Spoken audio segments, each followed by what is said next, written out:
All right. We are back. Um, yeah. Okay. I hope people have been really. It's so exciting. I get so pumped. Like I said, I've really been enjoying giving this series. I'm enjoying it, putting it together. Enjoy is a bit of an understatement. I want to kind of really make a point regarding the message today, and then I'll get onto the questions. But, one of the passages we covered was Psalm 118, and, Yah becoming Yeshua unto us, and that this is part of the stone of stumbling, the stone that the builders rejected. I want to make it very clear here. Whatever your understanding of the divinity, of the quote unquote Godhead, I don't want people to think that, oh, well, they don't believe this way, therefore they've stumbled and blah, blah, blah, blah, blah. When you look at Yeshua's statement of those who stumble in me, to truly stumble in Messiah is to deny the blood. Okay. That is when you are quote unquote in trouble. Okay. So it's the denying of the blood. Okay. How you want to understand the person of the one who shed the blood is a different discussion. Okay. And so I really want to make that clear. And because some of you will encounter people, we know people, there may even be people in the community that view this topic differently. That's okay. That's okay. Like, we're finite mortal beings trying to understand the nature of an immortal, infinite creator.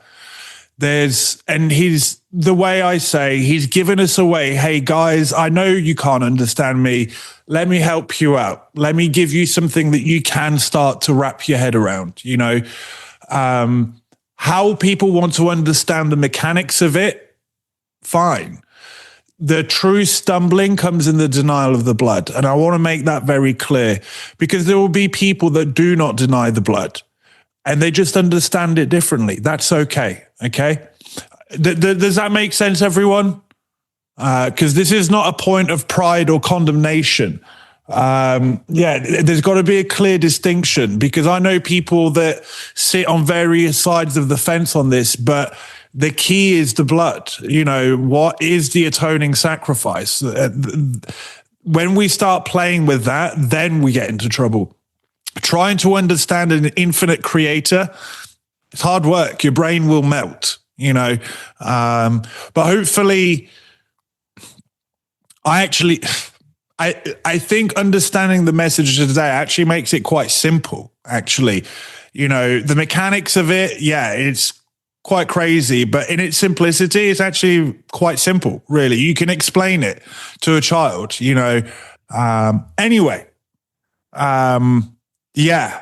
Some of you may be thinking, Michael, what's all this got to do with the heavenly census? Like, look, we're still on the part of where we've now laid a foundation, which threads together many different themes, all based around counting and recounting.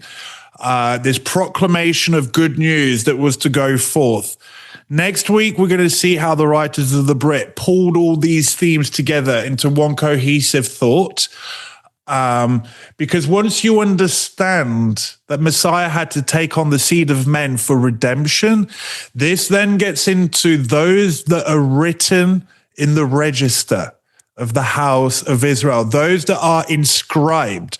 Remember, the word safar can mean to be inscribed, to be counted, to be numbered in the house of Israel. We're going to get into some interesting pictures, and then we're going to put a plan of redemption line of sight on it, even down to the exile into the time domain, and those that may be shining as bright as the stars of heaven that cannot be counted. Anyway, just to give you guys where this is kind of headed, but we need all this foundation in place. Okay. Well, let's, without the shedding of blood, there is no remission of sin. And what's really interesting, that word for remission of sin, when you get into the Greek, it's aphesis in the book of Hebrews. It's release. It's actually Jubilee language. That word aphesis, or what we would call remission, is the same Greek word that's used in the Septuagint regarding the setting free of the captives at the Jubilee. And then this plays into the cosmic Jubilee of being set free from death, from the fallen state. We get into the cosmic side of things, the plan of redemption perspective. Powerful stuff. Yeah, the Jubilee factors into this. And lo and behold, the counting of the Omer is a microcosm of the Jubilee. 7 sevens plus 1. Like, all these things are tied. This is what I mean when I talk about the cosmic Jubilee. Anyway, because right now we are all in bondage to sin and death, but sin and death has been overcome. Someone has the keys to be able to set us free from this bondage. It's all Jubilee language. Anyway, and only the shedding of his blood can it be for those yet unborn. Those yet unborn. I have a feeling you could apply I see this comment, the shedding of his blood, can it be for those yet unborn? Those yet unborn, a seed that's to come. You can interpret this various ways, and I think that all of them are actually correct in that we know there's the house of Israel that have been dealt with, so to speak. I've only come for the lost sheep of the house of Israel. But we also know that many will believe because of the word, the proclamation that has gone forth. There are those that are not of this fold that are yet to come in, Yeshua would say. Right at Torah, it says that the covenant is for those stood here today and the one who is not stood here today. Who are those people? What about all those that would come to believe through what the word has gone out? In the parable of the talents, Master, I knew you to be a hard man, gathering where you did not sow. Where did these seed come from? Right? And so you can argue that it's those of the nations that were not of the house of Israel and have become part of the house of Israel through the process of being grafted in. It could also refer to those born into the millennial reign. And I actually believe this is where it's truly headed. Because what's really interesting is that at the end of the millennial reign, at the great white throne judgment, it says the books were opened and the book of life, which is telling you that there's some people written in the book of life from the millennial reign period. Who are they? Yet unborn. I believe this is where it's ultimately pointing to. And so, again, what's the blood of Messiah for? Because the blood of Messiah was not spilt it was for creation. The creation has been subjected to the fallen state as well. All things are being brought together, both on earth and in heaven. It gets really deep. That's a whole other topic. But I see I've got a couple of hands up. Antoinette, you were first to put your hand up, so we'll go with you. Here we go. Am I unmuted? You are indeed. Oh, you've just muted yourself again. I'll get you to unmute again. Okay. And how do I get my face on? Here we go. Hi. You look in the mirror and you put the makeup. I'm joking. Never. I mean, maybe 5 times in my life. But anyway, that's another story. My question is, and it's spread out, but I'm going to condense it as much as possible. Is salvation where you get hurt or pulled out of a pit? What about redemption?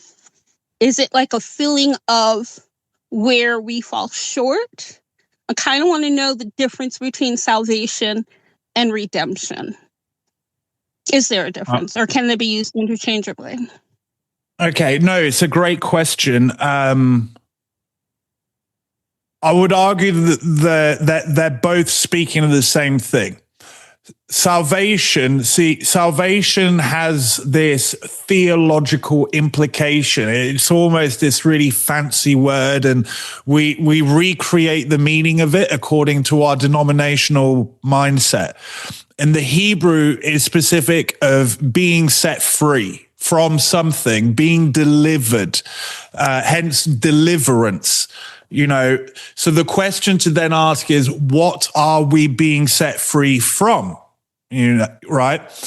And we see the typologies, so the house of Israel was scattered and Judah was delivered again. Judah actually came back into the land to be scattered yet again under the Roman rule. So first under Babylon, then under Roman, and right now everyone's scattered.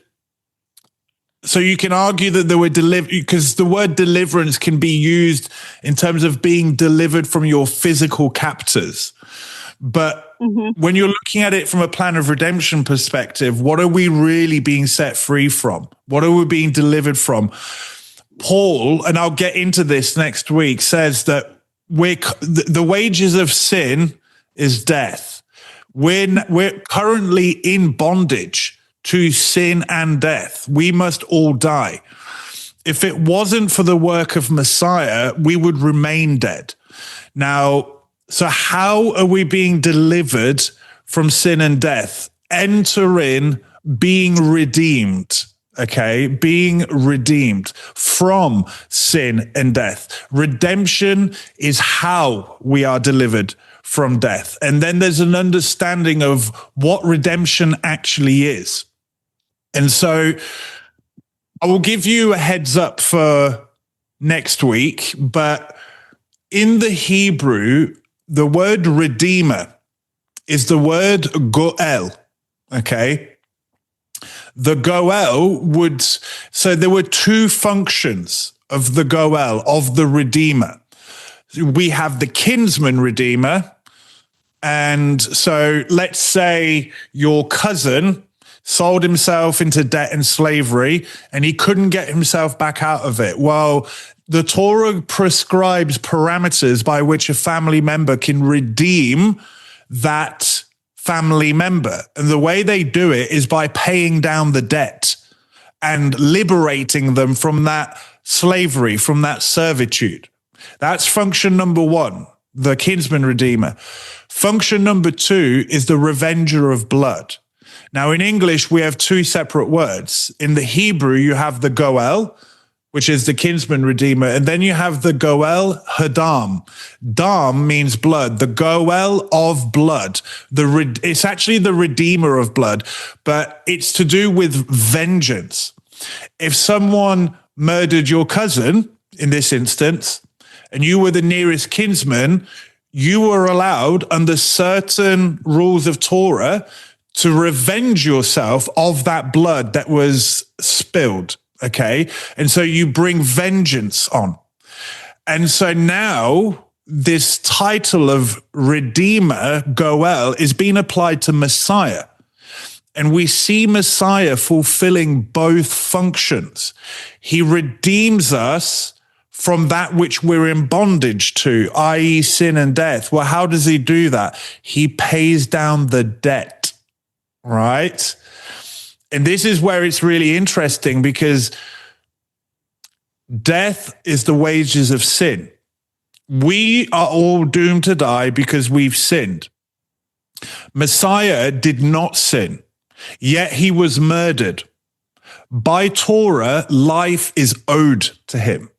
It's owed, because the only reason you should be dying is because of sin. He never sinned. He was murdered. That means life is owed to him. This is how he can overcome death.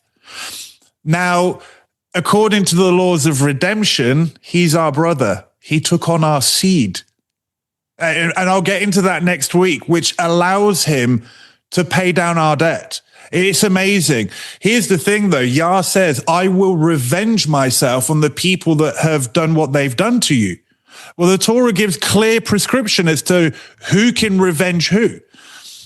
In Torah, again, back to the example, if your cousin was murdered, I would not be able to revenge myself because I'm not of your family. You would, though, if you were the nearest kinsman. How can Yah, an Elohim, redeem a man? They're not part of the same family. Remember, mankind has fallen and is now estranged from Elohim. He's cast out. There's a separation. Elohim as an Elohim cannot, I'm going to say this, it may cause some knee jerks. Elohim as an Elohim cannot redeem a fallen man, nor can he revenge himself on a fallen man unless he takes on the seed of man. Now he's part of the family. Now he's the firstborn among many brothers. Now that inheritance he can pass. So back to your question, Antoinette. Mm-hmm. We are delivered, saved, salvation. How are we delivered? Through the process of redemption. How is the process of redemption possible? Yah will become Yeshua unto us, and thus he will fulfill the eschatological or cosmic jubilee. In short. But so I'm going to get into much more detail on this next week, because we're going to look at the writings of the New Testament, because this is the kind of stuff that the writers of the New Testament were saying, redeemed from the bondage of sin and death. Someone mentioned the being set free, the remission of sin by the blood. That's Jubilee language. The Torah's clear instructions on redemption, which again, point to Messiah, point to that is a wondrous work indeed, and so, yeah.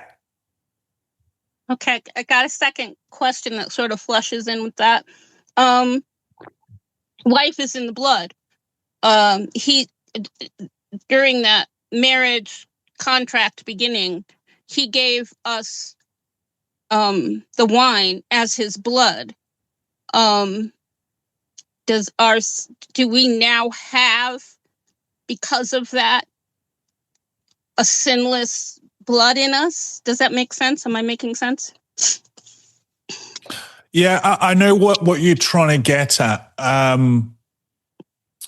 Let me slightly rephrase it. The Hebrew doesn't say that life is in the blood. It says that the soul, the nephesh, is in the blood.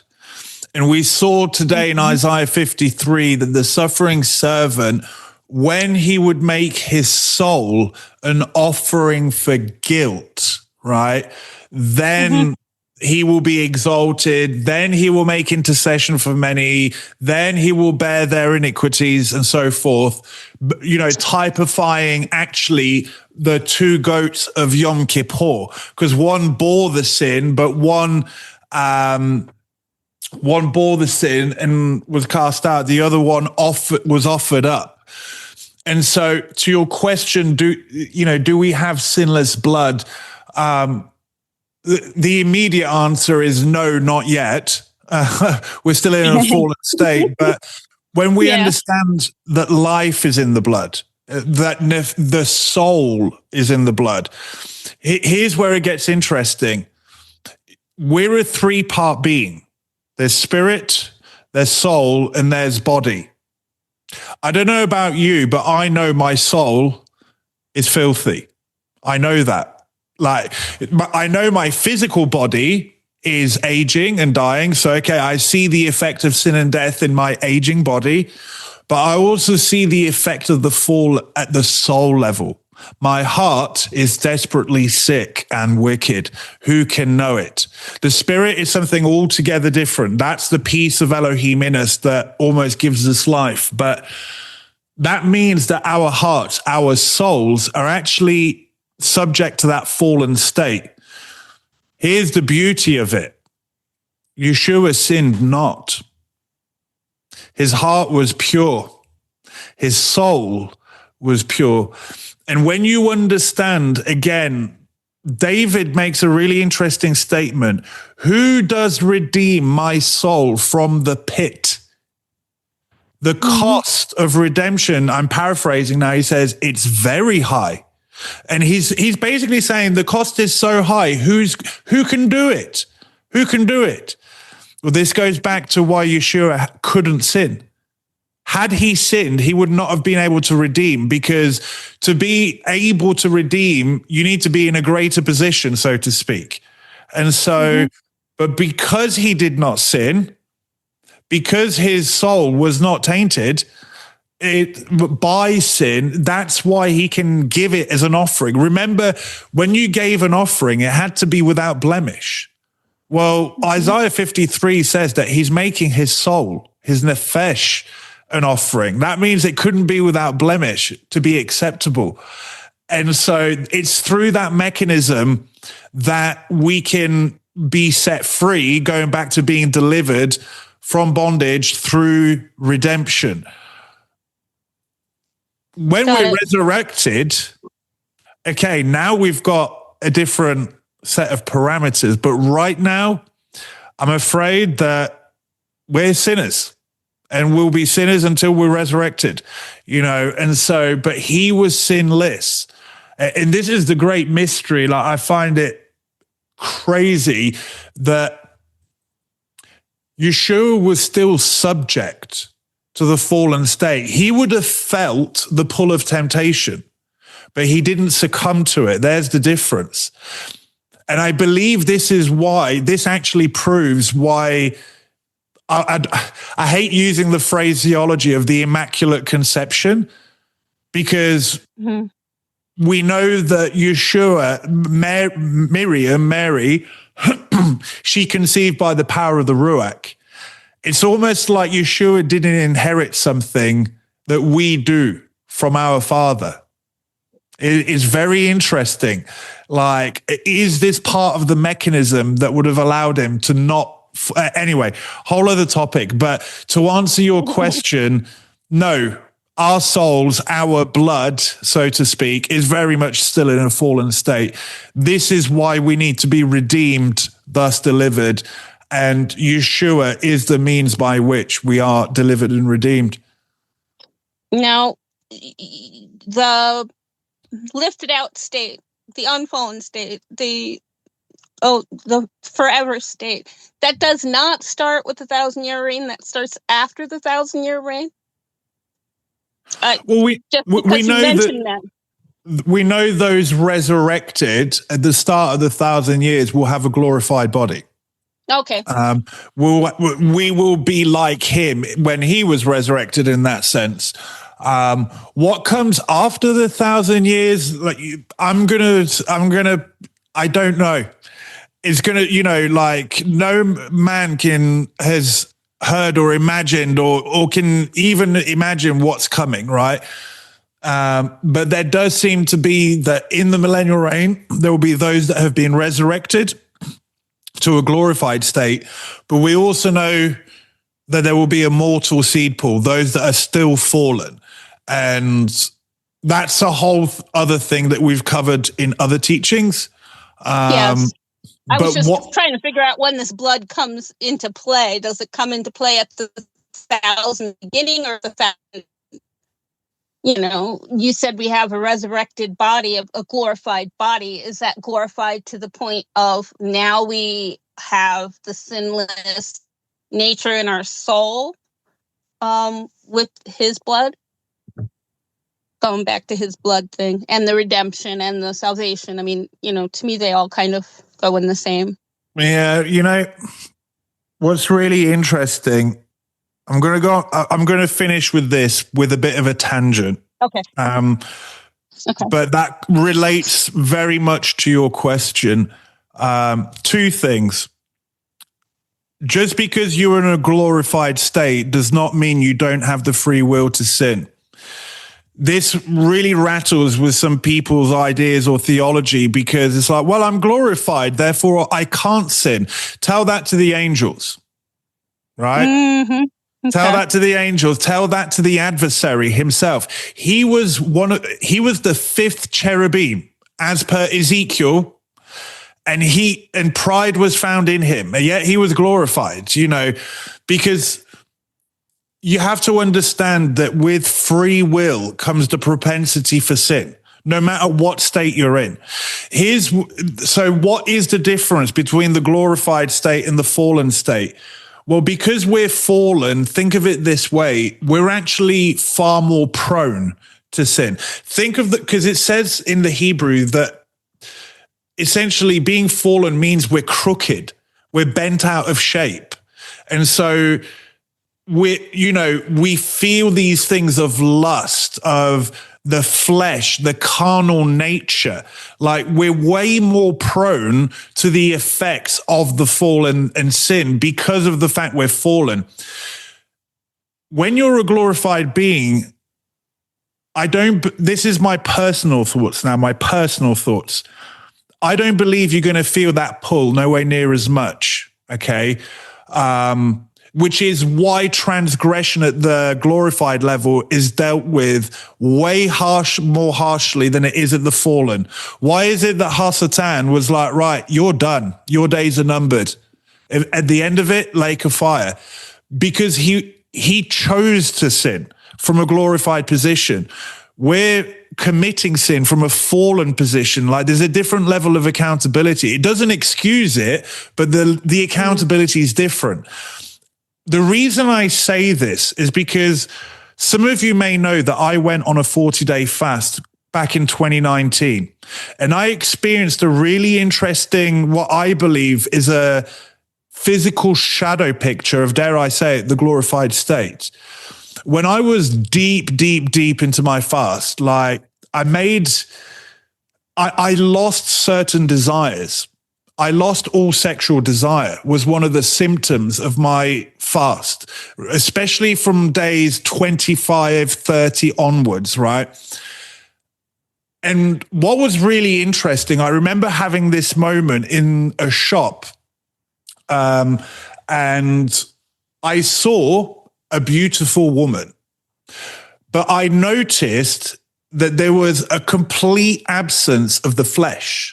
And as a man, a young male, that's an issue for a lot of men, right? But the best way I can describe it is that I was like, oh, she's a good-looking woman. And it was like looking at a really cool sports car. That's what it felt like. But then later on that day, I got back home and I'm looking at my wife and I saw her in a different light. I experienced the love of my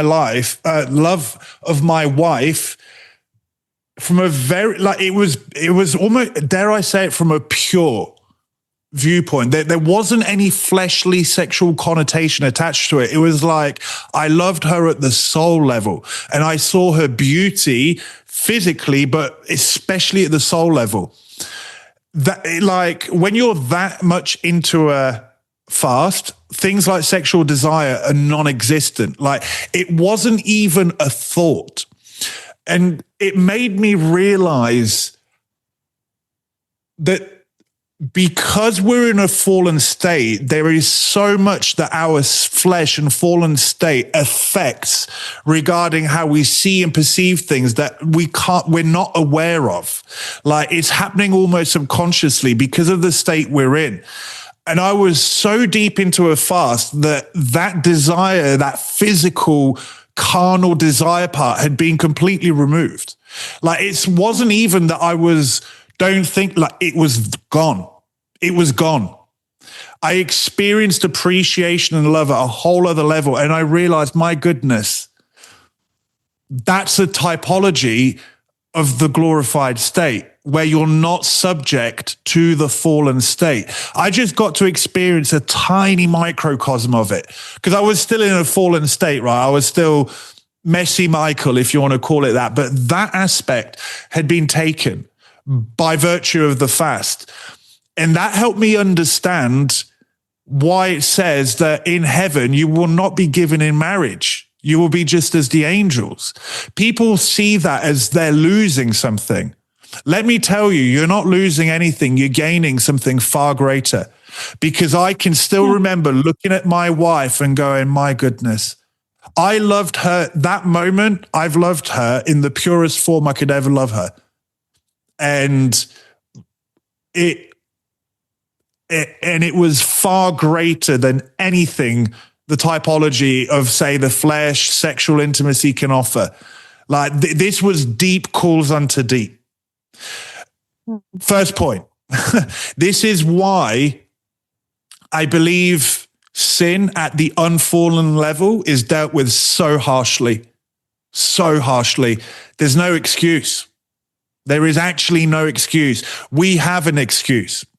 It's called the fallen state. That doesn't justify our sin or make it better or make it good.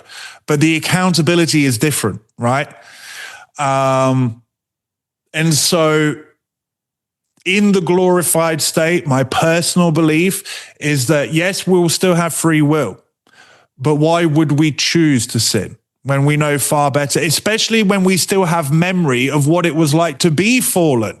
We're going to look back and go, oh my goodness, I am not going back to that. No way, Jose. So do you know what I mean? Like, so that answers the whole thing of free will, sin and all that. I'll finish your thing with this though. You were talking about blood. And again, these are my personal musings. Take them for what they are. Flesh and blood does not inherit the kingdom. That's a point blank statement we've been given by the king himself. Flesh and blood does not inherit the kingdom. Before the fall, Adam says something very interesting about his wife, Eve. This is flesh of my flesh, bone of my bone. No blood mentioned. No blood mentioned. We get to the fallen state, it says that the nefesh, the life, the soul, is in the blood. But we get that after the fall. So Adam misses out blood before the fall. We know that flesh and blood does not inherit the kingdom.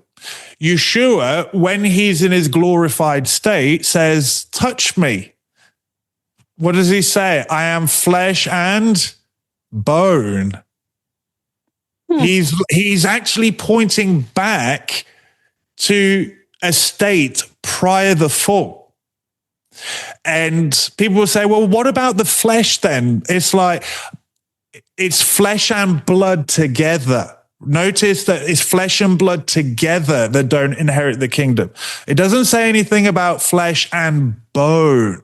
So where did the blood go? Where did it come from? This is where I get into my personal conjecture, okay? There's a really interesting verse in John 1 where, you know, the word became flesh and all that. And it says about Messiah that in him was life, and life was the light of men. Okay. Now, life is in the blood. The soul is in the blood. What if, my conjecture, before the fall, there was no blood? It was light. And because of the fall, it became blood. Something to do with the fallen state. This is my personal conjecture, okay? But do you know what I mean? Like, and now you know the grounds I make for it. These are the grounds that I make for it. Here's what's really interesting, and I'll cover this next week, but when Adam and Eve fell, it says that Yah made garments of skin for them. Now, we think of this as the garments, you know, actual garments. What if it's actually their body? There's a double entendre going on. Yes, he clothed them, and I believe it was with a lamb tunic, conjecture, But what if it no, it's not next week, it's the week after when we get into the cosmic side of things. It says he made them garments of skin. What if that was their body that housed? And is that where the blood came in? We're going into conjecture, but now you know why my conjecture. Okay. It's an educated guess, if you want to call it that. So to answer your question, will we have blood in us? My personal belief is no. I believe in the glorified state. It will be light coursing through our veins like it was prior to the fall. And that something to do with the fall, light became blood. The presence of blood in our bodies is actually evidence of the fall. And so, to say that you get these little things, at conception, there's a burst of light. Is that evidence of what life was like before the fall? I don't know. Maybe. But, anyway, in a roundabout way to answer your question, I hope that helps, Antoinette. Went off to the side a little bit, but a lot of it did help. Thank you. Well, you ask a question that you didn't realize hits on a very deep thing. So, yeah. Yeah. All right. Yeah, someone's put in the comment, maybe this could help why some people could tell the difference between heavenly and earthly beings. But here's the thing, some people couldn't. Manoah didn't realize he was dealing with an angel. Neither did the people, well, actually, the whole Lot thing, and the two men, whole other thing. I actually believe the guys in Sodom knew there were angels, but that's a whole other thing. Hence why they wanted to do what they wanted to do. But yeah. Anyway, that was a deep tangent. Donald, come to the light, brother. Yes, sir. I feel like I have a very simple question, but deep. It's about Manhu, who is he? And how Messiah asked that same question, but in reverse. He said, who does the people say I am? And who do you say I am? And that's very interesting. Does your perspective of who he is actually reveal something about yourself, since we're supposed to be like him? Oh, that's not a simple question. That's a very deep question. But, look, the short answer, I believe yes, because my sheep hear my voice. Here's what I'll say. It's not that it has helped me directly. The more you know him, knowing who he is, does it help you know who you are? In a roundabout, yes, but I'll use my journey on this because, look, I came from an Adventist background and they believe in the Trinity. And I never quite knew how to deal with that. So I never had a set belief on the quote unquote Godhead. And then I went off into the world and then I came back and then I actually looked at the faith. And when I came into the faith, I didn't have the understanding I do now. But it didn't take me long to get to where I'm at now because I was asking questions, well, it was questions like, who am I praying to? Why the blurring of identity? I was asked, and I went on that journey and then just the scriptures exploded. But what that fundamentally did to me is that it helped me understand the plan of redemption on a whole other level. It was because of this understanding that Curtis says stuff like he's the ultimate CEO with the mop in his hands. Yeshua is the act of taking up the mop. That which is eternal, putting on flesh, experiencing the fallen state. Like, need I remind you, Yeshua had to go to the toilet like all of us. Like, think about how humbling that is, and then to be murdered by his own creation. Anyway, when I started to understand that, I started to understand the plan of redemption on a whole other level, like on a much deeper level. Like, I started to realize that Elohim did take accountability, did take responsibility, and paid the consequence for his desire. And I understood that Yah is not asking us to do something that he hasn't done himself at a much greater level. And I started to understand things like when Yeshua says, "Come follow me," I realized maybe that question was asked before the creation and things like that. And so, will you follow me? And as an outcome of understanding the plan of redemption and my Elohim's character at a much deeper level, that started to change me at the soul level. And it awakened parts in my nefesh that I never even knew existed. And so, do you know what I mean? Like, and it started to give me insights on certain passages. And in fact, what it did is just make me ask more questions, deeper questions. Well, if this, then what about that? And well, if that be the case, but understanding who our creator is will help you understand his character. And this is one of the things I could never wrap my head around. First off in the Trinity doctrine, but then also in variants of it. You mean to say that the creator is going to fob off his son to pay the price? Where's the accountability in that? That's irresponsible. You're going to get someone else to pay and I could never wrap my head around that. But you're like, oh, well, I don't know. It's a mystery, the mystery of the Godhead, right?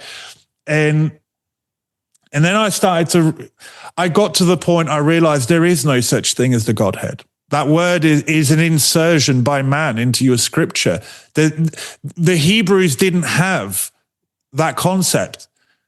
They just had a concept of an Elohim reaching into his creation, his right hand, interacting, interfacing with his creation. I can't see Elohim now. Peter, the disciples, couldn't see the eternal Elohim, but they could see Messiah. The image, the invisible made visible, And so, but this understanding led me to a deeper appreciation for the plan of redemption, to accountability, responsibility, consequence, to his character. And that, the outcome of that showed me things about me. It did change me at the soul level. Now, here's what I will say. I opened up the Q&A with, I don't think the understanding of the quote unquote Godhead is, I hate using Christian lingo, but salvational, if that makes sense. If you want to talk salvational, we're talking the blood of Messiah. That's it. The scriptures are clear. But I will say this, my sheep hear my voice. I stand at the door and knock. I do believe it might be a bridal journey, but this is my personal conjecture. I have my reasons for thinking that way. Take them or leave them. But I do believe understanding who our King is a bridal journey, not a salvation journey, not a life or death, a bridal journey. Though, rewards and losses, if you want to call it that. My bride in our little shadow picture, when we got married, she knew who she was. And she also knew who I was. Oh, we knew each other before the wedding. She wasn't there wondering, am I the bride? She knew. The date was set in stone. The date is set in stone on the cosmic one. It's called Sukkot. Right? The date is set. My sheep hear my voice. All these promises to the overcomers, my personal conjecture and belief is it is a bridal journey. And so has this understanding changed, and can it change you and reveal more about you? Oh, you betcha. For everything I've just said now. There will be a group of people at the end of the age. Look, Paul was there. I've ran my race, my crown awaits me. He knew his Elohim. He did. Hence some of the statements he makes about Messiah. He's essentially the invisible made visible. He knew it. He got it. And he knew who he was. And he knew his groom awaited him. I believe it will be the same way. You know, people think that just because they're apart, that everyone in the house of Israel will be dealt with the same. That's not what Scripture says. It's not what it says. There are rewards, there are losses. There are those that pass under the rod. There are 9/10 that don't. Isaac was not married to the whole house. He was married to his wife that came from the house. Same with Jacob, same with Yeshua and the disciples. He didn't have the whole nation at the table. He had his closest to him at the table from the nation. So it is with the house of Israel. And I personally believe knowing who he is a great part of that. Because if my wife didn't know who I was and she was getting married to me, well, then I'm the idiot. Why would I marry someone who doesn't know me? People, you see the fruit of that in the earth, people jumping into marriages, not knowing, right? They think they know, but they don't. They come to find out, oh my goodness, all manner of bad fruit. Why do we think Elohim's going to do the same?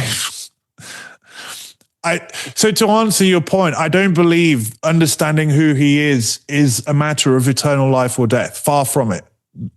That's the blood's job, so to speak. Knowing him, I believe, is a bridal journey. And if you know who he is and you know who you are as a result of that, well then, yeah. The short answer to your question is yes. Thank you, brother. Yeah, thank you. Man, some really good questions today. Like, I love the questions. I'm just going to make a quick peruse through the yeah.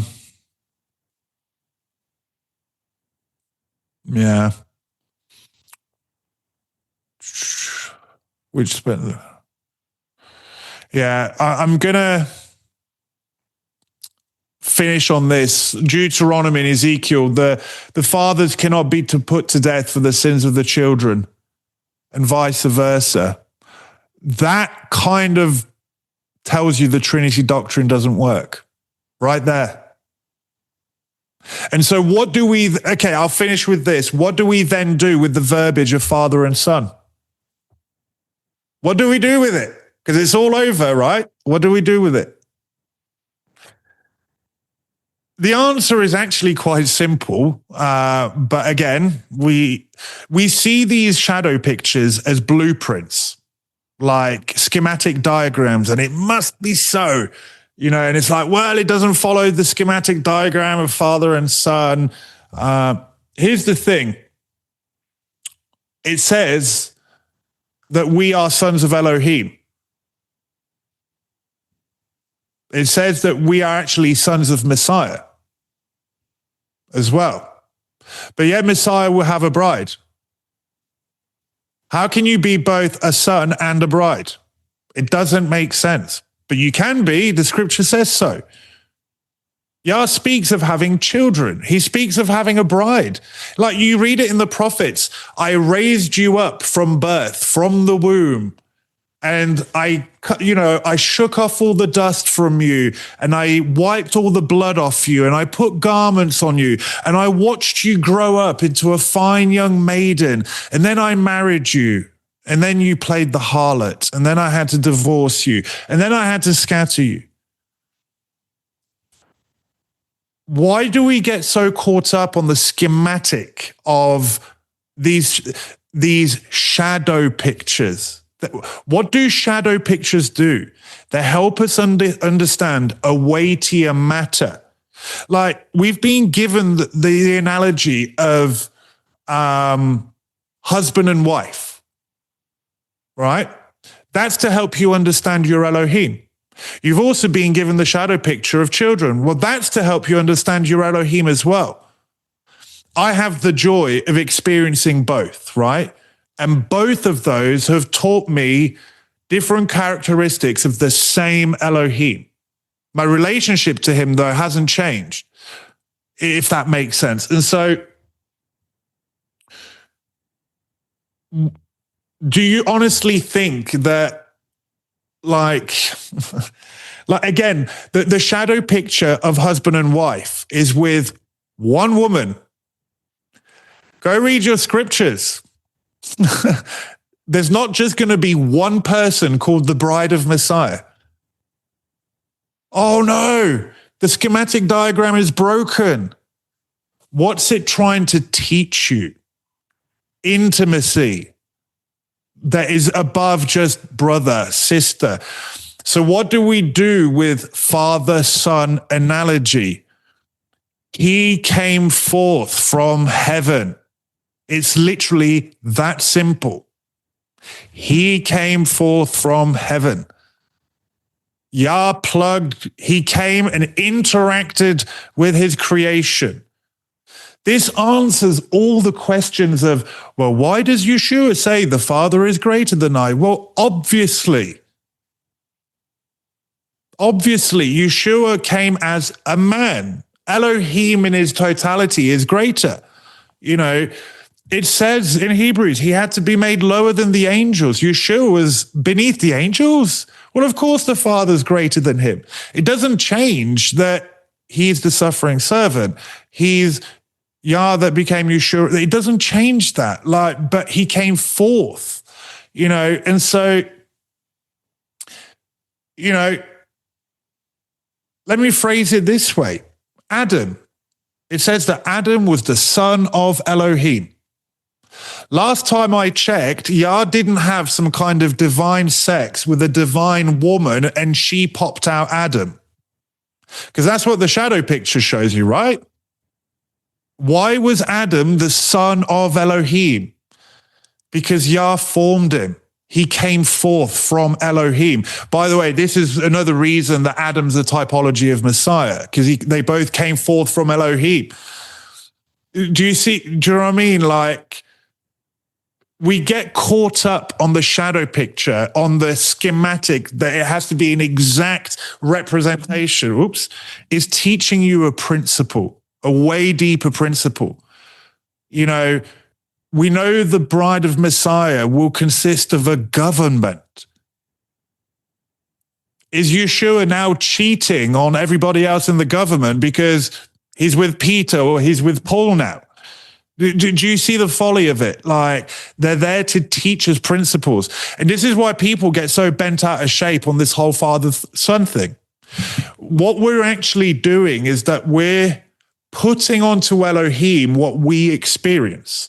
And without our realization is that we're actually creating him in our own image. And we're limiting him because we are limited. And we go, you must fit in my box and my understanding. We do it to Adam as well. Anyway. So I hope that helps. This is what these things are there to teach us. Deeper spiritual principles, because again, eye is not seen and ear is not heard what is to come for those that love him. But we have been given glimpses. And the Apostle Paul actually says that. It has been given to us, but we see through a glass dimly, which means we catch these little glimpses. And as soon as we get close to it, boof, it's gone. Who knows that feeling? Anyway, we'll stop here for today. See, this is why it's a joy to serve into this community. You guys are great. You guys are great. Oh. Anyway, make sure that everything we've covered thus far is kind of in the back of your minds, because next week we're going to tie it together in terms of the writings of the Brit. After that, we're going to look at the cosmic exile side of things, put an eternal perspective on it and how this ties into the heavens. So we'll see. 2 more parts, 3 more parts. Yeah, we'll see. It's still ongoing. That being said, I shall leave you with the Hebrew blessing. Yah will bless you, and he will guard you. Yah will shine his countenance upon you and be gracious to you. Yah will turn his countenance towards you, and he will grant you shalom. Everyone, enjoy the rest of your Sabbath if the sun hasn't gone down already. Be blessed.